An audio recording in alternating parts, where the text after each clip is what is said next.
بسم اللہ الرحمن الرحیم۔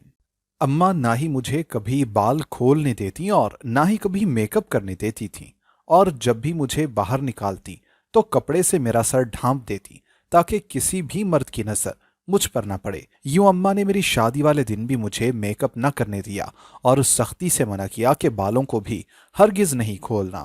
مجھے بہت دکھ ہوا۔ یوں جیسے ہی ساس نے مجھے سیج پر بٹھایا تو میں نے اماں کی بات کو مذاق سمجھ کر جلدی سے میک اپ کر کے اپنے بال کھول لیے، مگر اس وقت جان نکل گئی۔ جب شوہر کمرے میں آیا تو اچانک اس کے پیچھے پورے میرا نام معروق ہے، اپنے نام کی طرح میں بے حد حسین تھی۔ اللہ نے جیسے مجھے بہت فرصت سے بنایا تھا، بچپن میں سبھی لوگ مجھے بہت پیار کرتے تھے، کوئی اجنبی بھی مجھے پیار کیے بغیر نہیں گزرتا تھا۔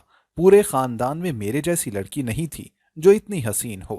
جیسے جیسے میں بڑی ہوتی گئی میں اور حسین و جمیل ہوتی گئی، لیکن وہ کہتے ہیں کہ حسین صورت سے کچھ نہیں ہوتا، قسمت اچھی ہونی چاہیے۔ یہی حال میرے ساتھ تھا۔ میری ماں ایک بہت سخت مزاج عورت تھیں، وہ پرانے خیالات کی مالک تھیں۔ جب تک ابا زندہ تھے میری موجیں تھیں، وہ میری ہر جائز اور ناجائز بات مانتے تھے، لیکن ان کی وفات کے بعد سے تو اماں نے سختی کی انتہا ہی کر دی تھی۔ یہ نہ کرو، وہ نہ کرو، یہ نہ پہنو، ایسے چلو، یوں نہ کرو۔ سارا دن ایسے ہی جملے سن سن کر میں جوان ہوئی تھی۔ جب میں نے 9ویں کلاس میں ایڈمیشن لیا تو اماں میرے لمبے حسین بالوں میں تیل لگا کر کس کر چٹیاں بنا دیتی تھیں، جس کی وجہ سے سارے بچے میرا مذاق اڑاتے تھے۔ میں ایک اچھے اسکول میں پڑھتی تھی، وہاں کی زیادہ تر لڑکیاں فیشنیبل اور ماڈرن تھیں۔ ان سب میں میں حسین ہوتے ہوئے بھی کم صورت ہی لگتی تھی، کیونکہ میرے پہننے اوڑھنے کا سلیقہ اور میرے تیل میں چپڑے بال مجھے احساس کمتری میں مبتلا کر دیتے تھے۔ شروع میں تو امی سے کہنے کی ہمت ہی نہ ہوئی، مگر پھر میں گھر آ کر اکثر ان کے ساتھ بحث کرتی کہ میں باقی لڑکیوں سے پیاری ہوتے ہوئے بھی پیاری کیوں نہیں لگتی۔ میری ساری باتوں کے جواب میں اماں کے پاس ایک ہی جواب ہوتا تھا: تو اسکول پڑھنے جاتی ہے یا فیشن شو میں؟ مجھے لڑکیوں کا فیشنیبل ہونا سخت ناپسند ہے۔ اگر تم نے یہی سب کیا تو میں تمہیں اسکول سے ہٹوا لوں گی۔ یوں میں دل مسوس کر رہ جاتی کہ کہیں سچ میں امی اسکول نہ چھڑوا دیں۔ اسکول میں 10ویں جماعت کے بعد ہماری پارٹی ہوئی تو میں بہت شوق سے بال کھول کر اور میک اپ کر کے تیار ہوئی۔ مجھے اپنا آپ آئینے میں بہت حسین لگ رہا تھا۔ میری امی نے مجھے یوں دیکھا تو بہت غصہ ہوئی، کہنے لگی کہ تم نے کس کی اجازت سے بال کھولے اور میک اپ کیا ہے؟ میں ڈر گئی اور کہنے لگی: اماں، پارٹی پہ سب لڑکیاں تیار ہو کر آئیں گی، مگر تم سب کی طرح نہیں ہو۔ ہم ایک نہایت اچھے خاندان سے ہیں، ابھی اسی وقت بالوں کو باندھ کر چٹیا کرو اور میک اپ بھی اپنے چہرے سے ہٹاؤ۔ جب میں نے ٹال مٹول کی تو اماں نے دیکھے بغیر کہ میرے جذبات مجروح ہو سکتے ہیں اور میں ایک بچی ہوں، میرے اوپر پانی کا بھرا گلاس پھینک دیا۔ میں جو اس وقت بڑے چاؤ سے تیار ہوئی تھی اور اپنے حسن کو سنوار رہی تھی، میرے خواب اس پانی کے ساتھ ہی بہہ گئے تھے اور میرے چہرے سے آنسو ٹوٹ ٹوٹ کر گر رہے تھے۔ میرا دل کر رہا تھا کہ زمین پھٹے اور میں اس میں سما جاؤں، کیونکہ آج کے دن کے لیے میرے دل میں ہزاروں خواب تھے۔ وہ لڑکیاں جو مجھ پر ہنستی تھیں، میں انہیں تگڑا جواب دینا چاہتی تھی۔ اس پل اماں مجھے زہر لگیں۔ میں نے بوجھل دل سے ٹیشو پیپر لے کر چہرے سے بچا ہوا میک اپ اور پانی ہٹایا اور بالوں کو باندھ کر جوڑا بنا لیا۔ انہوں نے سختی سے تاکید کی کہ خبردار، اگر اسکول جا کر میک اپ کیا یا بال کھولے۔ ابھی تو ان کا دھیان ہیل والے جوتے پر نہیں گیا تھا۔ اس سے پہلے کہ اماں دیکھ لیتی میں جلدی سے گھر سے باہر نکل آئی۔ سب لڑکیاں بہت خوبصورت بن کر آئی تھیں۔ میک اپ سے تو بدصورت انسان بھی پیارا لگنے لگتا ہے کہ پہچانا نہیں جاتا، تو وہ تو پھر اتنی پیاری تھی، اور اب وہ میک اپ کر کے اور بھی زیادہ اپسرا لگ رہی تھی۔ سب مجھ سے پوچھنے لگیں کہ میں تیار کیوں نہ ہوئی، تو میں نے بہانہ بنا دیا کہ نہیں، مجھے ایسے ہی سادہ رہنا پسند ہے۔ اب میں انہیں کیا بتاتی کہ میری اماں پرانے خیالات کی ہے اور وہ میک اپ کو اچھا نہیں سمجھتی۔ دن یوں ہی گزرتے رہے۔ میں اسکول سے کالج میں چلی گئی۔ نیا ماحول اور نئے زمانے میں مجھ میں تھوڑی سی بغاوت بھی پیدا کرتی تھی۔ جس دن ہمارا کلر ڈے ہونا تھا، اس دن میں پھر سے اپنی مرضی کے مطابق تیار ہوئی۔ میں نے اپنے خوبصورت لمبے بال کھولے اور میک اپ کیا۔ اب کی بار میری اماں نے کہا کہ میں کہیں جا نہیں رہی، کیونکہ اس حلیے میں وہ مجھے گھر سے باہر نکلنے نہ دیں گی۔ امی کی بات سن کر میرے تو ہوش اڑ گئے تھے۔ میں نے جلدی سے منہ دھویا اور بالوں کو باندھ کر چٹیا بنا لی، کیونکہ مجھے اپنے بچپن کا وہ واقعہ آج بھی یاد تھا اور وہ میرے لیے نصیحت تھا۔ پہلے میں نے سوچا کہ نہ جاؤں، وہاں جا کر اپنا مذاق بنوانے سے اچھا ہے کہ گھر ہی رہوں۔ لیکن پھر جب میں اماں کے مطابق تیار ہوئی تب جا کر انہوں نے مجھے جانے کی اجازت دے دی۔ یہاں پھر سہیلیوں نے بڑا مذاق بنایا، انہوں نے زبردستی مجھے تیار کیا اور میرے بال کھلوا دیے۔ میں نے اماں کے ڈر سے انکار کرنا چاہا تو سب نے کہا کہ یہاں کون سا تمہاری امی ہے جو تمہیں دیکھ لیں گی۔ میں نے اس دن امی سے چھپ کر ان کے حکم کی حکم عدولی کی تھی اور دوستوں کے کہنے میں آ کر وہی کیا تھا جو میرا دل چاہا تھا، بلکہ دوستوں کا تو بس بہانہ تھا، میرا دل بھی اسی طرف مائل تھا کیونکہ میں بھی اپنا حسن دیکھنا چاہتی تھی۔ میرے علم میں تھا کہ میں حسین ہوں، لیکن پھر بھی میں آج تک دنیا کی باتیں سنتی آئی تھی، آج میں وہ دھبا خود سے ہٹا دینا چاہتی تھی۔ اور ہوا بھی کچھ ایسا ہی تھا، سب لوگ میرے حسن کے معترف ہو گئے تھے اور سب دوستیں تو مجھے ایسے دیکھ کر جلن سے لال ہو گئی تھیں، کیونکہ کسی کو بھی امید نہ تھی کہ میں تیار ہو کر ایسی لگوں گی۔ اور اسی دن واپسی پر مجھے بخار ہو گیا، گھر آتے آتے میری حالت خراب ہو گئی تھی، پورا جسم بخار میں تپنے لگا تھا، میرے خیال میں مجھے نظر لگ گئی تھی۔ اماں کو بھی سمجھ آ گئی تھی، اس لیے جب میں صحت یاب ہو کر کالج کے لیے گھر سے نکلنے لگی تو میری اماں نے ایک سکارف مجھے دیا۔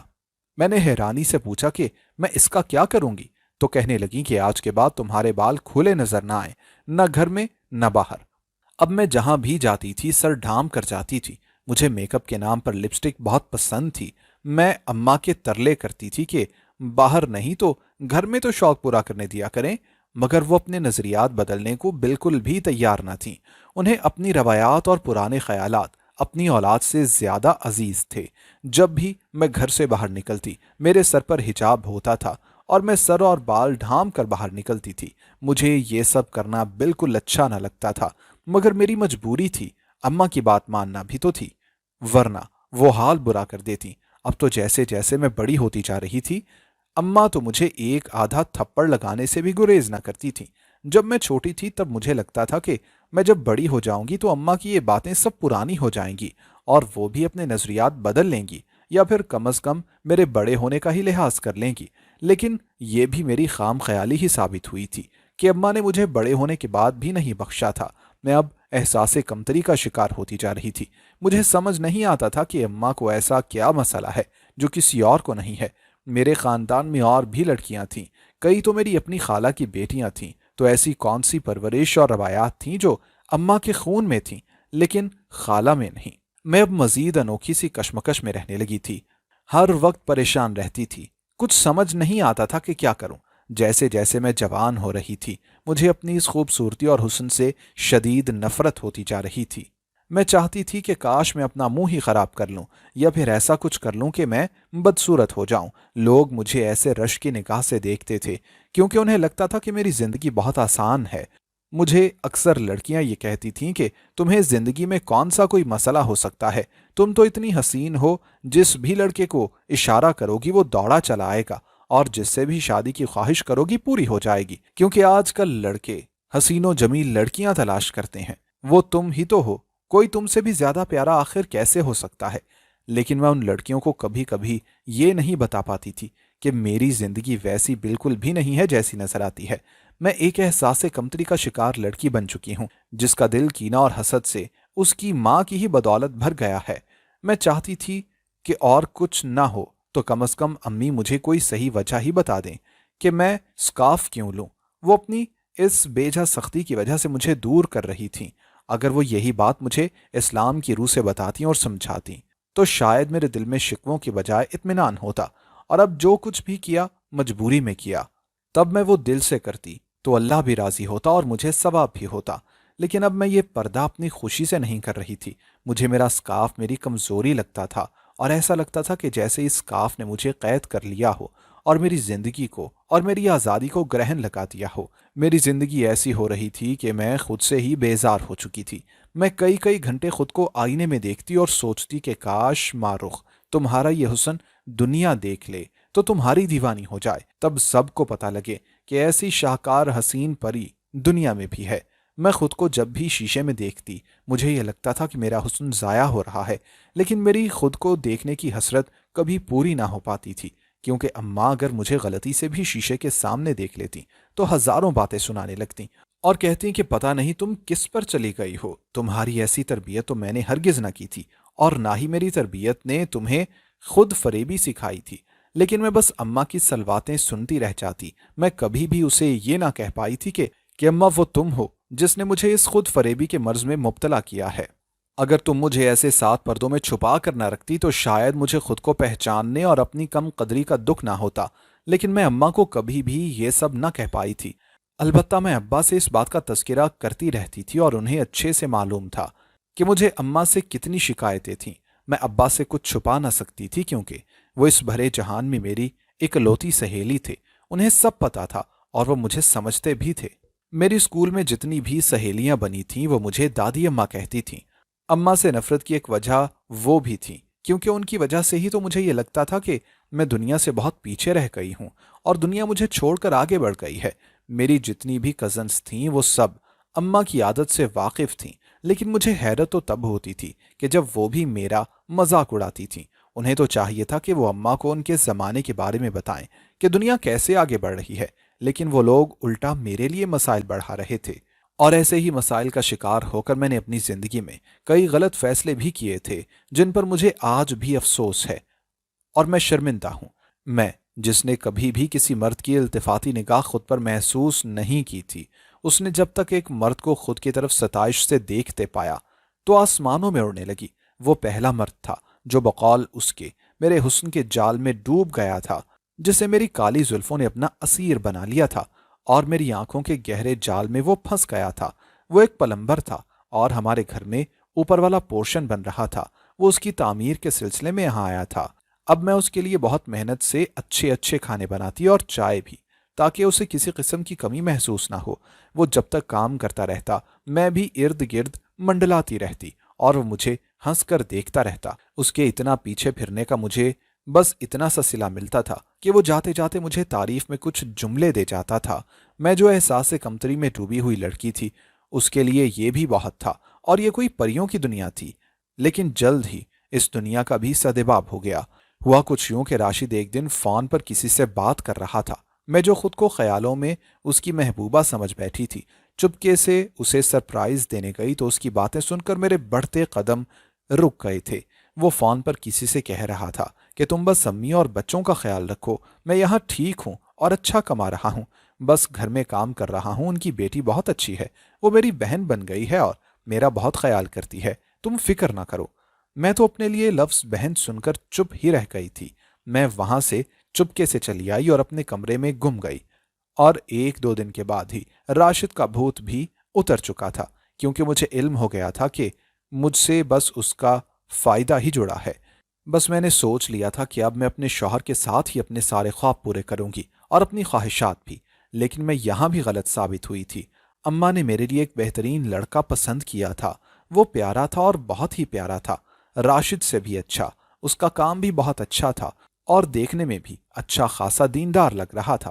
میں نے اسے دیکھتے ہی بہت خواب بننا شروع کر دیے تھے جو کہ میں بچپن سے دیکھتی آ رہی تھی۔ جب وہ لوگ مجھے دیکھنے کے لیے آئے تو میں نے سوچا کہ شاید آج اماں مجھے اچھے سے تیار ہونے کا بولیں یا شاید پارلر لے کر جائیں، کیونکہ آج میرے لیے ایک خاص دن تھا۔ لیکن یہ بھی میری خام خیالی ہی ثابت ہوئی اور اماں نے مجھے ایسا کچھ بھی نہ کہا۔ میرے پاس تو گھر میں کچھ تھا ہی نہیں سوائے ایک سرخی کے جو میری ایک دوست نے مجھے چوری سے دی تھی۔ میں نے سوچا کہ اسی کو گالوں اور ہونٹوں پر لگا لیتی ہوں۔ ابھی میں نے سرخی نکالی ہی تھی کہ اماں نے میرے ہاتھوں سے جھپٹ لی اور توڑ کر دور پھینک دی۔ میں اپنے خاندان کی اکلوتی لڑکی تھی جو اپنے رشتہ داروں کے سامنے بھی تیل لگی بالوں کی چٹیا کے ساتھ گئی تھی، لیکن خیر ان لوگوں کو میں اس حلیے میں بھی بہت خوبصورت لگی تھی اور اس وجہ سے میں بہت خوش تھی۔ میں وہ اکلوتی لڑکی تھی کہ جسے اپنی شادی ہونے یا رخصتی کے لیے کوئی غم نہیں تھا۔ مجھے تو یہ اشتیاق تھا کہ میں زندگی میں پہلی دفعہ خوب سنوروں گی، تیار ہوں گی، گجرے پہنوں گی اور میک اپ بھی کروں گی۔ میرے نت نئے کپڑے اماں بنا رہی تھیں۔ مجھے علم تھا کہ لڑکیوں کو جہیز میں میک اپ ملتا ہے اور بری میں بھی۔ وہ بہت سارا تیار ہوتی ہیں اور بہت سے اچھے کپڑے پہنتی ہیں، لیکن جیسے جیسے میرے جہیز کی چیزیں آ رہی تھیں میری پریشانی بڑھتی جا رہی تھی اور مسئلہ بن گئی تھی۔ مسئلہ یہ تھا کہ اگر میں خود سے پوچھتی تو اماں مجھے مائیوں بیٹھی کو ہی تھپڑ دے مارتی، اسی لیے اپنی عزت اپنے ہاتھ میں ہوتی ہے، یہ سوچ کر میں چپ کر گئی اور خود کو دلاسا دیا کہ کوئی بات نہیں، امی نے کوئی پارلر بک کروایا ہی ہوگا۔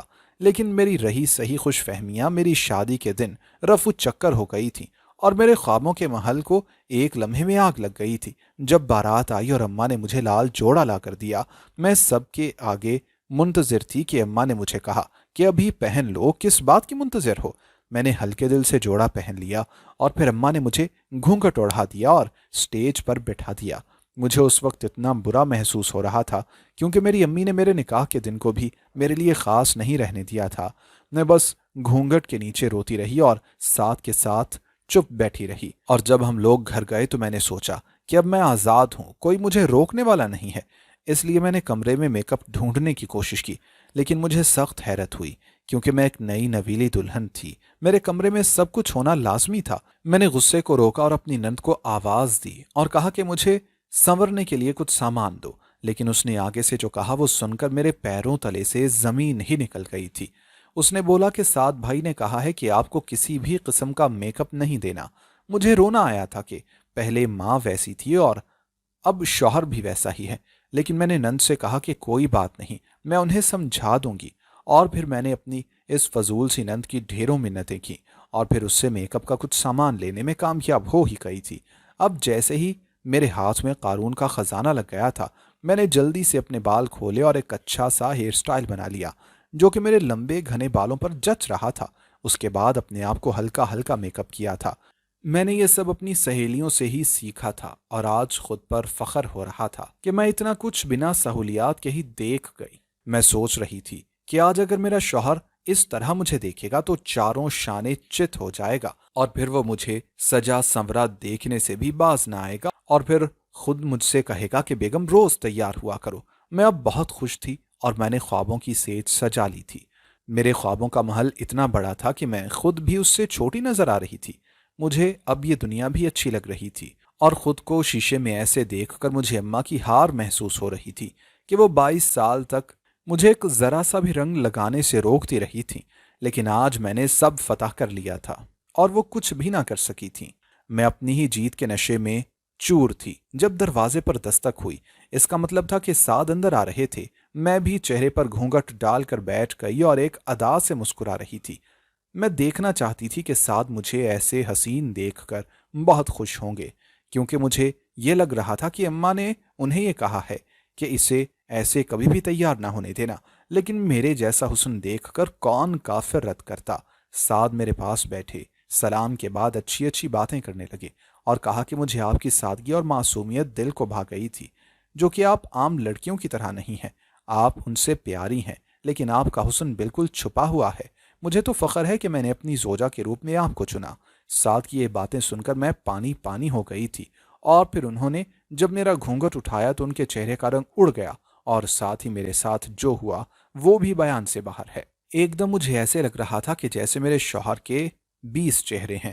میں اسے دیکھنا چاہ رہی تھی لیکن اس کا چہرہ میری آنکھوں کے سامنے رک ہی نہ پا رہا تھا۔ سب گھوم رہا تھا اور پھر مجھے الٹی آنے لگی تھی اور میں نے ہر چیز توڑنا شروع کر دی اور وہیں سعد کی باہوں میں بے ہوش ہو گئی۔ اگلی صبح اٹھی تو جیسے سب پھر سے گھوم رہا تھا اور میرا منہ دھلا ہوا تھا۔ میں اٹھی تو سعد میرے پاس آئے اور کہا کہ آپ کو جب منع کیا تھا کہ بال نہیں کھولنے اور تیار نہیں ہونا تو آپ کی ہمت بھی کیسے ہوئی؟ میں نے ان کی باتیں سن کر رونا شروع کر دیا تھا کہ میں ساری زندگی اس چیز کے لیے ترستی رہی تھی اور اب بھی یہی سب ہونا تھا کیا؟ آج آپ مجھے وجہ بتائیں، پھر ساری زندگی نہ پوچھوں گی۔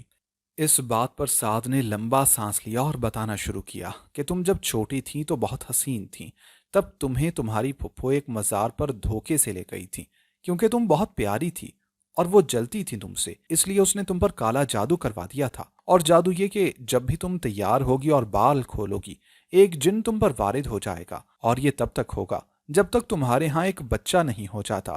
اس جادو کا تمہاری اماں کو پتا تھا، وہ تمہیں میرے پاس لائی اور پھر میں نے یہ فیصلہ کیا کہ میں تم سے شادی ضرور کروں گا۔ سعد کی یہ باتیں سننے کے بعد میں نے انہیں دیکھا تھا اور میری اماں کے لیے جو نفرت میرے دل میں تھی وہ ختم ہو چکی تھی۔ آج میرے 3 بچے ہیں اور میں اپنے گھر میں بہت خوش ہوں۔ دوستو، اگر آپ کو ہماری آج کی کہانی پسند آئی ہو تو لائک کرنا اور کمنٹ کرنا ہرگز نہ بھولیے گا، اور اگر آپ مستقبل میں بھی ایسی کہانیاں سننا چاہتے ہیں تو ہمارے چینل کو سبسکرائب کرتے ہوئے گھنٹی کا بٹن ضرور دبائیے گا۔ اللہ حافظ۔